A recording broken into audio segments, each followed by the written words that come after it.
నమస్తే. సోంపాక మ్యూజింగ్స్ సమర్పించు సాహితీ సంపంగులకు స్వాగతం. ఇందులో భాగంగా మీరు వినబోయే కథా సంపంగి ఒకరిని చూసి ఒకరు. రచయిత్రి గౌరవనీయులు డాక్టర్ మజ్జి భారతి గారు. సివిఎస్ మహేశ్వర స్మారక విజయదశమి పోటీలు 2025 సంవత్సరం షార్వాణి తెలుగు సాహిత్య దృశ్య మాసపత్రికలో ప్రత్యేక బహుమతి పొందిన కథ అండి ఇది. ఇక రచయిత్రి పరిచయాన్ని విందాం. డాక్టర్ మజ్జి భారతి గారు రాజమహేంద్రవరం ప్రభుత్వ వైద్యశాలలో ప్రొఫెసర్గా మరియు మైక్రోబయాలజీ విభాగాధిపతిగా బాధ్యతలు నిర్వర్తిస్తున్నారు. ప్రవృత్తిపరంగా రచనా వ్యాసంగంలో ఉన్న వీరు రాసినటువంటి 80కి పైగా కథలు, వైద్యురాలిగా తమ అనుభవాలతో వైద్యశాస్త్రానికి సంబంధించిన వ్యాసాలు, యాత్రా విశేషాలు వివిధ మాసపత్రికలలో ప్రచురితమయ్యి పేర్గాంచాయి. శుభముహూర్తం అనే ధారావాహిక తరుణి అంతర్జాల పత్రికలో ప్రచురితమవుతోంది. ఆలోచన తరంగాలు, వేకువ, జీవనగానం అనే 3 కథా సంపుటాలను వెలువరించి 4వ కథా సంపుటి అనగనగా ఒక కథను వెలువరించడానికి సిద్ధంగా ఉన్నారు. ఇటీవలే భారతీ వందనం అనే పద్య సంకలనాన్ని విడుదల చేశారు. ఇక కథలోకి వెళదామండి. మీకు చదివి వినిపిస్తున్నది శ్రీమతి సోంపాక సీత. ఏ పేపర్ తిరగేసినా ఆదిత్యను పొగుడుతూ రాసిన రాతలే.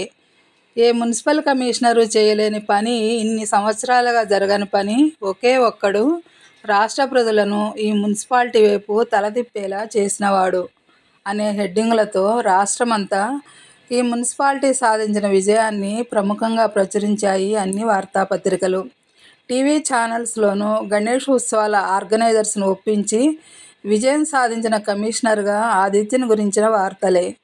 వ్యక్తిగత ఇంటర్వ్యూలకు ఆదిత్య అంగీకరించిన కారణంగా ఉత్సవాల ఆర్గనైజర్స్తోనూ ప్రజలతోనూ ఇంటర్వ్యూలు తీసుకుంటోంది మీడియా. ఆర్గనైజర్స్ అందరూ ఇది కమిషనర్ గారి ఆలోచన, అది నచ్చి మేము ఫాలో అయ్యామన్న ఒక్క మాటే చెబుతున్నారు. పబ్లిక్ అయితే ఇది కదా అసలు ఉత్సవం అంటే, హ్యాట్స్ ఆఫ్ టు కమిషనర్ అన్న ఒక్క మాటే. జల కాలుష్యం గురించి అధ్యయనం చేసే ప్రముఖ సంస్థ అన్ని నగరాలలోనూ వినాయక చవితి ముందు, నిమజ్జనం తర్వాత చేసిన సర్వేలలో జల కాలుష్యం ఎంత పెరిగిందనేది శాస్త్రీయ పద్ధతులలో అధ్యయనం చేసి గణాంకాలతో సహా ప్రచురించింది. కొత్తగా ఏర్పడిన ఈ మున్సిపాలిటీ మాత్రం అందుకు భిన్నంగా అందరికీ ఆదర్శప్రాయంగా నిలిచినందుకు మున్సిపాలిటీ ప్రజలను, కమిషనర్ను అభినందిస్తూ ఆదిత్యకు లేఖతో పాటు సర్టిఫికెట్ను కూడా అందించింది. వాయు కాలుష్యాన్ని అధ్యయనం చేసే ఇంకొక ప్రముఖ సొసైటీ గణేష్ నిమజ్జనానికి ముందు, నిమజ్జనం చేస్తున్న 4 రోజులు మందుగుండు సామాగ్రిని కాల్చి ఎంత వాయు కాలుష్యాన్ని, శబ్ద కాలుష్యాన్ని సృష్టించారో లెక్కలతో సహా తేల్చాయి. నిమజ్జనం రోజు పోటీ పడి డీజేలను పెట్టి సృష్టించిన శబ్ద కాలుష్యం అంచనాలకు మించి పెరిగిందని తేల్చి చెప్పింది. వీటన్నిటికీ అతీతంగా ఈ ఒక్క మున్సిపాలిటీలో మాత్రం అందుకు మినహాయింపుగా పచ్చదనాన్ని మరింత పెంచి వాయు కాలుష్యం తగ్గటానికి చర్యలు తీసుకుంటూ ఈ మున్సిపాలిటీ పరిధిలో వాయు కాలుష్యం తగ్గటాన్ని కారణాలతో సహా వివరించింది. ఎన్నో స్వచ్ఛంద సంస్థలు ఆదిత్యను సన్మానం చేయడానికి ముందుకొచ్చినా ఎవరికీ అంగీకారం ఇవ్వకుండా పైపెచ్చు ఉత్సవ కమిటీ సభ్యులకు మున్సిపాలిటీ తరఫున సన్మానం చేస్తానని, దానికి అందరూ రావాల్సిందని, తర్వాత ప్రెస్ మీట్ కూడా ఉంటుందని ఆహ్వానం పంపించాడు మీడియా వారందరికీ. ఆ రోజు రానే వచ్చింది. తనకు సన్మానం వద్దని, అందరికీ సన్మానం ఎందుకు చేస్తానంటున్నాడో, ఆదిత్య ఈ విజయాన్ని ఎలా సాధించాడో తెలుసుకోవాలని ప్రశ్నలు సంధించడానికి సిద్ధంగా ఉంది మీడియా. సభ ప్రారంభం కాగానే ముందు ఈ వీడియోని వీక్షించాక మన తదుపరి కార్యక్రమం ఉంటుంది అని ఆదిత్య అనగానే ఏమిటా వీడియో అని అందరిలోనూ ఒకలాంటి ఉత్సుకత. తెర మీద వీడియో స్టార్ట్ అయింది. ఒక పెద్ద వినాయక విగ్రహాన్ని చూసి, అంత పెద్దది పెట్టకపోతే గణేశుడేమైనా శాపమిస్తాడా టీచర్? ఒక ఎలిమెంటరీ స్కూల్లో టీవీలో చూపిస్తున్న పెద్ద గణేష్ విగ్రహాన్ని చూసి ఒక చిన్న పాప వాళ్ళ టీచర్ అడిగిన ప్రశ్నతో మొదలైంది వీడియో. ఎందుకలా అడిగావన్న టీచర్కు కిందటేడు విగ్రహం కూలి మా అన్న చనిపోయాడన్న ఆ పాప సమాధానంతో ఆలోచనలో పడుతుంది టీచర్, ప్రేక్షకులను కూడా ఆలోచనలో పడవేస్తూ. ఆ తరువాత ప్రతిమలను తయారు చేసేందుకు వాడే వస్తువులు, రంగులు, చిన్నపిల్లలు కూడా విగ్రహ తయారీలో పనిచేయడం, విగ్రహాన్ని తీసుకొచ్చేటప్పుడు యువకుల ఈలలు, అరుపులకు చుట్టుపక్కల కుటుంబాల రియాక్షన్ను చూపిస్తూ వినాయక చవితి నుండి నిమజ్జనం వరకు దర్శనాలకు వచ్చే భక్తులు, వాళ్ళు తీసుకునే సెల్ఫీలు, అక్కడ వేస్తున్న డ్యాన్సులు, ఉదయం పూజ తర్వాత లౌడ్ స్పీకర్లో వచ్చే పాటలు, పంచిన ప్రసాదాలను ఎక్కడ పడితే అక్కడ ఎలా పారవేస్తున్నారో చిత్రం కొనసాగుతూనే ఉంది. వీడియోలో ఒకేసారి వీటన్నిటిని చూస్తుంటే ఇంత ఘోరంగా మనం వినాయక ఉత్సవాన్ని చేస్తున్నామా అని అందరూ ఆలోచనలో పడ్డారు. కళ్ళు మూసుకుని అన్నీ మర్చిపోయి భగవంతుని మనస్ఫూర్తిగా తలుచుకుంటే అదే భక్తి అని మా అమ్మ చెప్పింది. వీళ్ళందరూ ఇలా చేస్తున్నారేమిటి టీచర్, మా అమ్మ చెప్పింది కరెక్టా లేక వీళ్ళు చేస్తున్నది కరెక్టా అన్న పాప రెండవ ప్రశ్నకు టీచర్తో సహా చూస్తున్న వాళ్ళు కూడా సమాధానం వెతికే పనిలో పడ్డారు.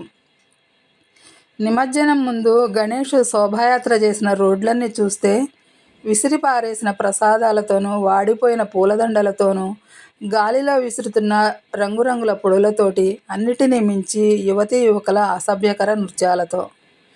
నిమజ్జనం చేస్తుండగా అంతంత పెద్ద విగ్రహాలను ఎలా పడితే అలా నీటిలో పడేయటం, కొన్ని విగ్రహాలు మునిగి, కొన్ని మునగక, కొన్ని నీటిలో తేలుతూ, కాళ్ళు చేతులు విరిగి కొన్ని. ఆ ప్రాంతమంతా గణేశుని మూర్తులతో చూస్తుంటేనే గణేశునికి ఏమిటి దుస్థితని ఏదోలా అయిపోతోంది మనసు. ఇన్ని రోజులు పూజలు అందుకున్న గణేష్ని ఎలా పడితే అలా తోసేస్తే గణేశునికి నొప్పి పుట్టదా, అలా చేయటం పాపం కాదా అని మరలా టీచర్ని ప్రశ్నిస్తుంది ఆ చిన్న పాప.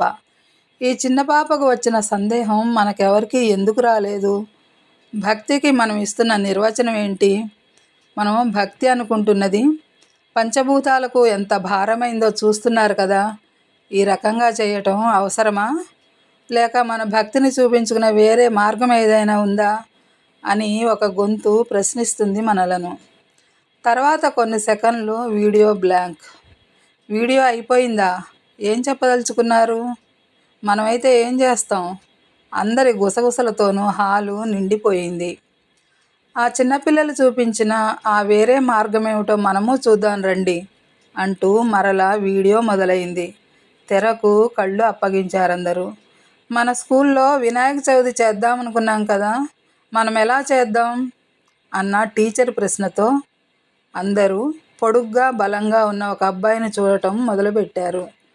వాడిని ఎందుకందరూ చూస్తున్నారన్న ప్రేక్షకుల కుతూహలానికి తెరదించుతూ, ఈ అబ్బాయి పేరు స్వామి, 5వ తరగతి చదువుతున్నాడు, డ్యాన్సులు అవి బాగా వేస్తాడు, లీడర్షిప్ క్వాలిటీ పుష్కలంగా ఉన్నవాడు, ఈ పిల్లవాడి అభిప్రాయాలు విందాం రండి అని బ్యాక్గ్రౌండ్లో వాయిస్ వినిపిస్తుంది. మన చేత అన్ని పనులు చేయించుకుని ప్రైమరీ స్కూల్ పిల్లలమని మనల్ని ఎప్పుడు చిన్నచూపు చూస్తారు హై స్కూల్ వాళ్ళు. ఈసారి మన స్కూల్లో మనమే వినాయక పూజ చేసుకుందాం, పెద్ద విగ్రహాన్ని పెడదాం, నేను ముందుండి చేస్తాను అని ఆ అబ్బాయి టీచర్తో అన్న మాటలను వినిపిస్తూ, అందుకనే అందరూ ఆ అబ్బాయినే చూస్తున్నారన్న తర్వాత స్క్రీన్ మీద పిల్లలు గుంపులుగా విడిపోయి చర్చించుకోవటం కనిపించింది. ఆఖరికి స్వామి టీచర్ ముందుకొచ్చి, టీచర్, మన స్కూల్లో మనమే వినాయక చవితి చేసుకోవటం పక్కా, కాకపోతే టీవీలో చూసినట్లు ముందు నేను చెప్పినట్లుగా పెద్ద విగ్రహాన్ని కాకుండా బుజ్జి వినాయకుడిని పెట్టుకుని రోజుకొకరం కథ చదువుతూ మనమే పూజ చేసుకుని ఈ 5 రోజులు రోజుకొక క్లాస్ చొప్పున అందరము మొక్కలు నాటుతాం. మొక్కలు నాటడంలో చిన్న క్లాసుల వాళ్ళకి మా క్లాస్ వాళ్ళని సాయం చేస్తాం. డ్యాన్సులకు బదులుగా సాయంకాలం 1 గంట ఎక్స్ట్రా ఉండి చదువుకుంటాం అని అనగానే టీచర్తో సహా అందరూ చప్పట్లు కొట్టారు. ఖాళీగా ఉన్న ఆ స్కూలు ప్రాంగణాన్ని చూపించి మొదటి రోజు అన్న క్యాప్షన్తో స్కూలు వరండాలో పెట్టిన చిన్న గణేష ప్రతిమను, పూజ చేశాక మొక్కలు నాటుతున్న విద్యార్థుల ఫోటోలు కనిపించాయి. 2వ రోజు, 3వ రోజు, 4వ రోజు 5వ రోజు ఫోటోలను చూపించి నెల తర్వాత అంటూ పచ్చని మొక్కలు వాటి పూలతో కళకళలాడుతున్న ఆ స్కూలు ప్రాంగణం కనువిందు చేసింది అందరినీ. చిన్నప్పటి నుండి నాలో ఉన్న సందేహాలకు, ఆలోచనలకు ప్రతిరూపము ఈ వీడియో. నాలాంటి అభిప్రాయాలున్న నా క్లాస్మేట్తో కలిసి రూపొందించాను ఈ వీడియోని. నా అదృష్టం కొద్దీ కమిషనర్గా నేను తొలిసారి జాయిన్ అయిన ఈ మున్సిపాలిటీలో గణేష్ ఉత్సవాల ఆర్గనైజర్స్ అందరూ ఈ వీడియోని చూసిన వెంటనే నా ఆలోచనలను అర్థం చేసుకుని వారి సంపూర్ణ సహకారాన్ని అందించారు. జల, వాయు, శబ్ద కాలుష్యాలు లేని విధంగా వినాయక చవితిని చేయటానికి అంగీకరించారు. అంతేకాదు వచ్చిన భక్తులకు మొక్కలను పంపిణీ చేసి మన మున్సిపాలిటీని సర్వాంగ సుందరంగా తీర్చిదిద్దేందుకు దోహదం చేశారు. అందుకే మన ప్రజలందరి తరఫున వీరికి సన్మానం చేస్తున్నాను అంటూ చెప్పాడు ఆదిత్య. చప్పట్లతో హాలు ప్రతిధ్వనించిపోయింది.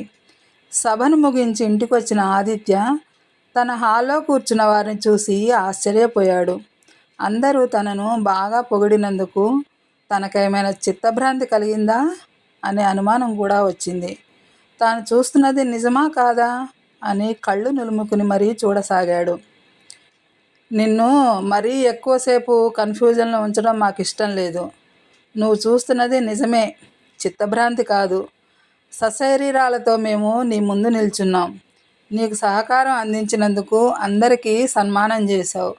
నిజమైన భక్తి అంటే ఏమిటో అర్థం చేసుకుని ప్రకృతిని కాపాడినందుకు నీకు సన్మానం చేయాలని వచ్చాము అంటూ లేచి నిల్చుని వాయుదేవుడిని, సాగరుడిని, భూమాతను, జలదేవతను పరిచయం చేశాడు గణేశుడు. వాళ్ళెంత చెప్పినా నేనేమైనా కలగంటున్నానా అన్న భ్రాంతిలోనే ఉంటున్న ఆదిత్య మీద పూల వర్షాన్ని కురిపిస్తున్నారు వాళ్ళందరూ. దేవతలు పూల వర్షాన్ని కురిపిస్తారని వినటమే కానీ ఏనాడూ చూడని ఆదిత్య ఆ పూల వర్షంలో తడిసి ముద్దయిపోతున్నాడు. వారికి కృతజ్ఞతలు తెలుపుకుందామని మీద పడిన పూలను తొలగించుకుంటూ చూశాడు. చుట్టూ ఎవ్వరూ లేరు. అప్పుడే మాయమైపోయారా అని చుట్టూ చూశాడు. తానున్నది తమ ఇంటి డాబా మీద. తన మీద కురుస్తున్నవి వర్షపు జల్లులు. ఇదంతా కళ. నేను మున్సిపల్ కమిషనర్ను కాదా? మరి నేనెవరిని అనుకుంటూ బాగా గుర్తు తెచ్చుకున్నాడు. అప్పటికి పూర్తిగా మెలకువ వచ్చింది ఆదిత్యకు. ఈసారి ఎలాగైనా పెద్ద విగ్రహాన్ని పెట్టాలి, ధూమ్ధామ్గా చేయాలి, బెదిరించైనా చందాలు వసూలు చేయాలి, ఎక్కడా తగ్గకుండా పక్క వీధి వాళ్ళని మించి చేయాలి అని తన గ్రూపు వాళ్ళతో డిస్కషన్ చేసి వాళ్ళు వెళ్ళాక చల్లగాలికి అలా నిద్రపట్టేసినట్లుంది.